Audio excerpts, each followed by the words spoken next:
Hi, it's Joey Griggs with Obsidian Wisdom. Today we'll be answering the question, is there any reason for me to have a savings account?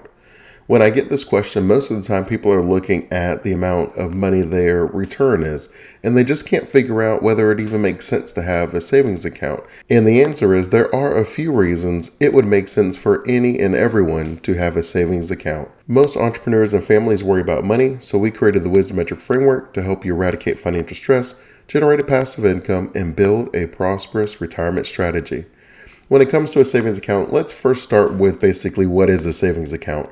More times than not, this is an account that most of us are able to just open at our bank, where we have most of our money that comes in through our checking account and is direct deposited in most instances, and you're able to open a savings account, just some way to stash money away, and you can use it for a rainy day. Some people use it for their emergency funds, while others may use it for a trip where they're like, okay, we're going to take a trip every single year. Let's put money away so that we're able to just spend from that particular account for our trip. And then we don't have to really overthink it. The money that's there for the trip is the money that we can spend. Or if you're saving up for a large purchase of some kind and you don't think it'll take you longer than maybe a year, then you'll be like, okay, well, I'm going to put that money away a little bit from each check. I can have it set up directly because it's usually in the same bank as your checking account. And then you're able to make that purchase when you have it. When it comes to retirement and you're determining whether it makes sense for you to have a savings account, I know what you're thinking. You're right. You're sitting there and you're thinking, well, Dre, they're paying me like 0.002%. And I get a few cents every single month or every few months or once a year. They pay me maybe $1 and some change. And I'm just trying to figure out if there's something better, more efficient I can do with my money. And the answer is you're correct if that is the main focus. And what I mean is, generally, your savings account is not your long-term investment option because you are losing on that opportunity cost. At the end of the day, if you're not at least covering inflation, then your account is lowering every single year. It's essentially saying that you've invested the money in a way that you lost 3% every single year was your return. How long would you want to keep your money in that type of an account? And so if that's what you're thinking about, yes, don't put your investment money, the money that you want to grow over a long period of time, in your savings account. But as far as saying, I don't think I should put any of my money in a savings account, I would say let's at least discuss the reasons it would make sense to have your money in a savings account, even outside of the ones that we already mentioned. Generally, you're going to say, if this is money that I need to have access to, I need it very liquid. This could be someone's emergency fund. You don't really know when you're going to have an emergency. You don't know whether there's going to be a medical condition, whether your car is going to break down, or whether you may be having to leave your job, or something may happen to a family member. Like, you just don't know. That's what makes it an emergency fund. And as a result, you need to keep that amount of your money very liquid, very accessible. Even if you have the money in something that we would consider where it preserves the capital, where you're not at risk of losing the money, the fact that you may have to pay a penalty to access your money, it wouldn't make sense to put your money in like a CD if it's your emergency fund. It wouldn't make sense to maybe put your money in like a treasury bill. Even if it is a short term, it doesn't mean that you would want to do it if it's your emergency fund, because it's not that short. And it is pretty liquid, but you are going to have to pay a fee in most instances where there is a penalty for you accessing the money early. And so you don't want to have your money where you're paying some sort of a fee to get it. So it would make sense for someone in that particular instance to have their emergency fund in a savings account. Now, they do have these things called high yield savings accounts. And I know we're like high yield, and I agree, right? It's tough on the name. But, a high yield savings account is going to be something where you're not in the 0.001%, but maybe you're in a 1.5%, or even, dare I say, getting up to like a 2%. You're not really going to find many that go much higher than that, but they are making changes to the interest rates. And so maybe that will change in the near future. But it is, a high yield savings account in the sense that if you do want to make sure that you're getting the most bang for your buck, then you can look into some high yield savings accounts that still are liquid, that still can be your emergency fund, that you can still have access to, and that you can still use if that particular instance, if something happens, and you can easily say, you know what, I need to take this money out. Now, that is also a downside if you think about how easily accessible the account is. We wanted to set up this savings account to have our emergency fund, to have our emergency money, to have money that is going to be liquid that I can get into easily, but that also means it's money that you can get into easily.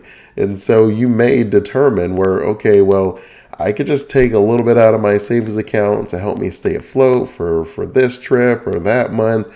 Or maybe I just wanted to eat like steak and lobster one day, and I'll just take it out in my emergency fund. Or maybe the latest fad and your kid wants the newest toy, whatever it is, where you're like, okay, I'll just go into my emergency fund.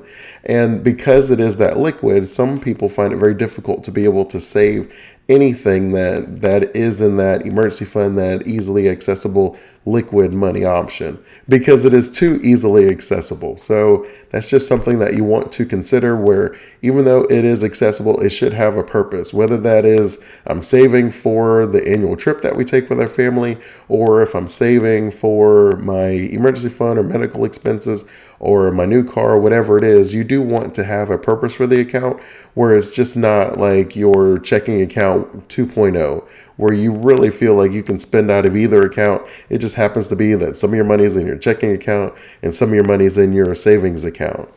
You also want to keep in mind that a lot of savings account, for you to not have to pay any ongoing fees, they usually have, or at least some of them do, where they may have a monthly amount that needs to be put in. Some of them have a limit where you just need to have at least maybe $1,000 or $500 or $100, whatever that is, where they say if you have at least a balance of this, then we won't charge you any monthly maintenance fees.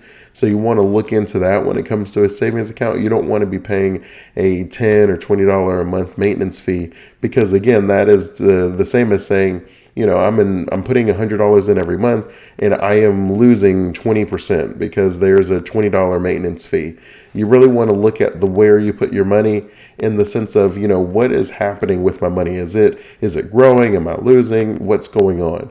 And while at the same time you're not focusing on the return, because this is money that your main goal is to make sure it's liquid for you to be able to access for any reason, and that is a good thing. But at the same time, you don't want the account to be losing money. You would at a minimum like the account to even be growing at 0.01%. At least it's growing, or at least you want it to maintain where nothing's happening, where your money is at least consistently, you're putting in that whatever amount a month, $50, $100, $20, $10, whatever it is you're putting in each month, and then your account shows that balance every single month.